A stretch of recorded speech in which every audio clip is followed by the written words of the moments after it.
You won't be welcome at our wedding. Your presence would mark the end of our relationship. My oldest son and his future bride affirmed this with solemn nods. My heart sank as I felt their disdain for me. What had I done to deserve such rejection? Hadn't I simply been a typical mother to them? What was wrong with me? Why did they despise me so deeply?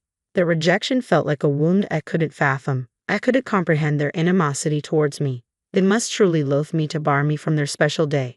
But I couldn't pinpoint any wrongdoing on my part. And my husband, too, faced their scorn. I couldn't bring myself to forgive my son.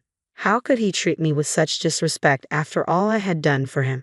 I refused to believe he could disregard his mother so callously. I needed to make him understand that his behavior was unacceptable. There would be consequences for disrespecting his mother. My name is Mary, a 55-year-old housewife, and I'm the mother of 2 sons. David, our eldest, now holds a prestigious position in a Tokyo-based company, while Tom, our second son, prefers the quiet life, working diligently at a local manufacturing firm. Once close, the bond between the brothers has frayed over time, with David developing a distaste for Tom. He subjected Tom to public humiliation and bullying, even after my reprimands failed to curb his behavior. Recently, David announced his impending marriage to a colleague from his workplace. She expressed a desire to meet us, prompting me to arrange a dinner. I welcomed this opportunity, seeing it as a chance to bid David farewell. David's aversion to Tom was evident, and Tom himself remarked, "It's probably for the best." The day we had agreed to meet arrived. A reservation had been made in a secluded corner of an upscale restaurant. The unfamiliar surroundings left me a bit flustered, but upon entering, I found David and a robust-looking woman already seated. "Hey, Mom and Dad, you're running late," David quipped. "Apologies, we got a bit turned around. This place is new to us," I replied. "Try not to make a scene," David retorted. Though his words stung, I brushed them off, accustomed to David's demeanor. As we settled into our seats, we enjoyed a sumptuous meal while listening to their conversation. David spoke glowingly of his fiancée, praising her attentiveness to his every word and her forward-thinking approach to their future. He painted her as a paragon of perfection, unlike us, his parents. His adoration for her was palpable, though she urged him to tone it down. It seemed David couldn't help but extol her virtues and his own accomplishments whenever he spoke. When I inquired about their meeting, David dismissed it, asserting, "You should see how amazing she is," sidestepping any mundane details. It felt as though he was overcompensating, striving to impress us with her virtues, making me distinctly uneasy. My husband shared my discomfort, and I silently thanked Providence for Tom's absence from the gathering. "I'll say this again and again, she's nothing like you guys. Please don't mistreat her once we're married. Show her some respect," David implored. "I don't need reminding. I wouldn't dream of it," I assured him. "We'll see. You've always favored Tom over me. With that history, I can't be sure you won't do anything to her," David countered. His accusation hit me hard. While we had been preoccupied with David's relentless bullying of Tom, David felt sidelined and unloved.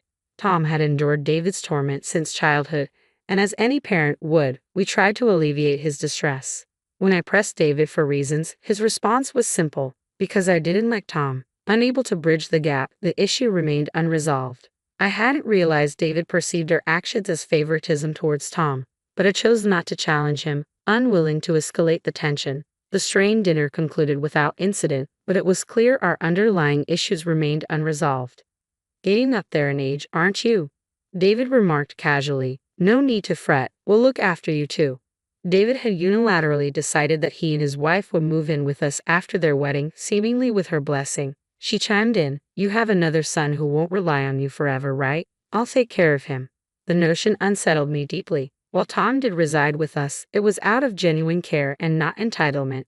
However, David and his family had moved in without our consent, claiming our space and assuming ownership.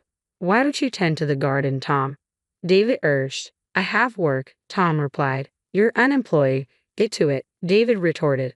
"What? You're insufferable," Tom shot back. David's relentless pressure on Tom was escalating. I admired Tom's maturity in handling the situation, but the dynamics were far from simple. David and his family were scheming to oust Tom and us from the house without our knowledge. Late one night, after my husband and Tom had retired to bed, I ventured out for a drink of water, only to find the living room illuminated. "When do you think we'll have this house to ourselves?" she inquired. "Just a bit longer. We need solid plans to avoid any hiccups." Once we rid the place of the others, I want to give it a makeover. It's looking a bit dated. David chuckled in agreement. I was incredulous. I couldn't believe they were contemplating such a move. I immediately alerted my husband and Tom. Delaying action could spell disaster. As we deliberated our next move, Tom stepped forward with a strategy. Mom, I'll handle this. I've got a plan, he assured us. Though Tom's words provided some comfort, his plan called for patience above all else. Yet if Tom's method proved successful, David and his fiancée would be out for good. With that in mind, my husband and I agreed to trust Tom's strategy. Despite the various ongoing issues, life carried on, and David and his fiancée set their wedding date. They opted for a luxurious venue nearby, which surprised us as we had initially thought a countryside setting would suffice. It's a bit steep, but with our earnings, we can manage, David remarked with a smirk that irked me, though I held my tongue. Despite David's continued jabs at Tom, Tom's composed demeanor seemed to weather the storm. When the couple summoned us to discuss the wedding plans, we were met with an outrageous request. Please refrain from attending our wedding. It would jeopardize our relationship, they declared. I was dumbfounded by their words, but managed to compose myself enough to ask David, "Are you sure? Why the sudden change?" "I'm afraid of you both. I don't want you there," David insisted, feeding tears in response to my inquiry. "I'm warning you, our relationship will be over if you show up. Isn't that what you want anyway? Am I not your terrible son?" David pointed accusingly at Tom, leaving Tom speechless. My patience wore thin upon hearing his words. "That's enough, David. You've been tormenting Tom for far too long. Why are you behaving like this? Your siblings stop treating him so poorly," I interjected, addressing David's bullying. David and his wife turned their gaze towards me as I spoke. "You have no right to criticize me. You've been fooled by Tom's charades and coddled him. You've always favored him," David retorted. "Because you mistreat your younger brother," I countered. "Isn't that just an excuse? You couldn't resist Tom's charm because he's so adorable." "That's not fair," David snapped back. Despite my reassurances that I didn't favor Tom, David refused to listen. Why couldn't he see that his own actions led to this situation? Why wouldn't he even consider it? David is my son, and despite his behavior, I felt a maternal obligation towards him, but that sentiment was fading fast. At that moment, I made the difficult choice to disengage from my son. "Fine then, I will be attending the wedding," I declared, washing my hands of the matter. Tom and my husband exchanged wide-eyed glances, while David and his companions seemed content with my decision. "Are you sure about this? You'll regret it," I cautioned. "No, we won't regret it. The best weddings are those free from distractions," David confidently replied. Their cheers contrasted with the heaviness in our hearts. There was no point attending a wedding where we weren't welcome. Eventually, our family reached the decision to abstain from the ceremony. Without an invitation, we wouldn't have been able to enter anyway. David appeared content throughout, but little did they know the repercussions of their decision. It was almost comical to consider the strategy Tom had devised. The newlyweds managed to navigate the wedding without any hitches, but they continued to reside in our home. Having recently changed jobs to be closer to us, they were busy packing and preparing for the move to their new office. Upon returning home from their first day at the new office, they frantically called for Tom. "Tom, what's happening?" they queried anxiously. When I inquired about the commotion, they relayed the events of the day in brief. During their orientation at the new workplace, they unexpectedly encountered Tom, who wasn't expected to be there. To their astonishment, when their boss spotted Tom, he respectfully bowed and expressed gratitude for Tom's assistance. The couple, previously under the impression that Tom was merely a factory worker, were taken aback by these revelations. Unbeknownst to them, Tom had been diligently toiling away at the factory since he first joined. His dedication hadn't gone unnoticed. The factory's president himself acknowledged Tom's invaluable contributions. Tom's innovative ideas had become integral to the factory's operations, earning him admiration from his colleagues. Thanks to his efforts, the factory's performance had seen significant improvements. In due course, the factory became a cornerstone for many companies. However, when the president fell ill, Tom's concern for him was palpable. He made it a point to visit the president regularly on his days off. Witnessing Tom's unwavering dedication, the president saw fit to appoint him as his successor.